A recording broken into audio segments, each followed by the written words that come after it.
SprintCarLimited.com, coming from Lincoln Speedway. It's the final 50, last race of the year at Lincoln.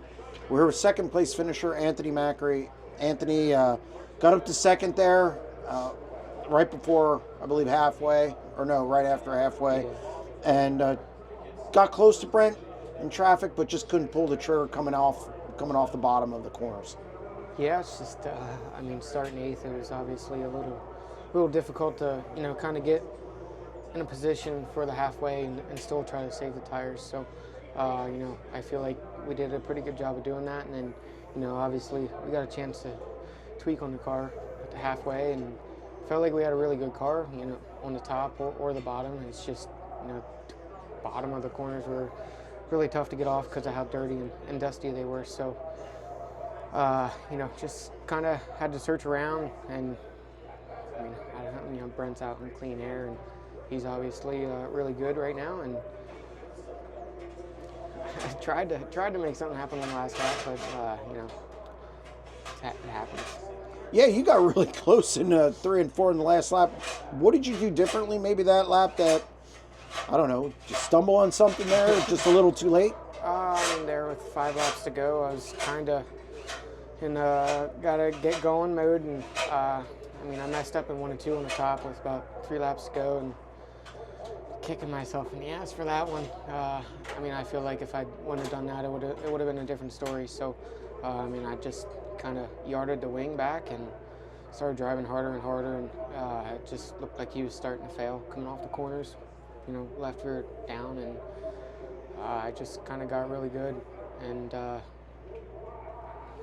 came up short. I feel like if I didn't mess up in 1 and 2, probably would have had a better shot. But lap cars are where lap cars were, and I felt like for having to rotate the lap cars right rear and get to Brent, I felt like it was still a really, really good corner. It's just kind of gave Brent the option to put it between me and the fence, or try to cross me over, and he went with the ballsy move, and it paid off. So, congrats to those guys, and I can't complain, really. No, at the end of the year, how do you look at these races at the end of the year? Obviously, you want to win. I get that. But is it also about just finding a really good package and speed, kind of to take some confidence in the offseason so you hit the ground running in 2025?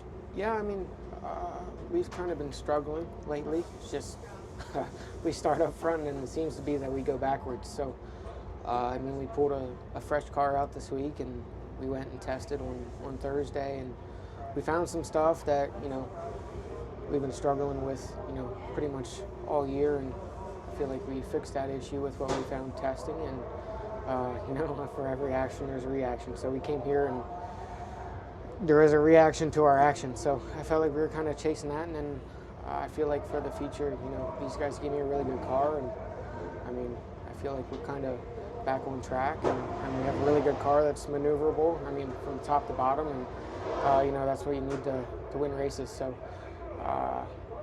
Brent's really good. He races on the road.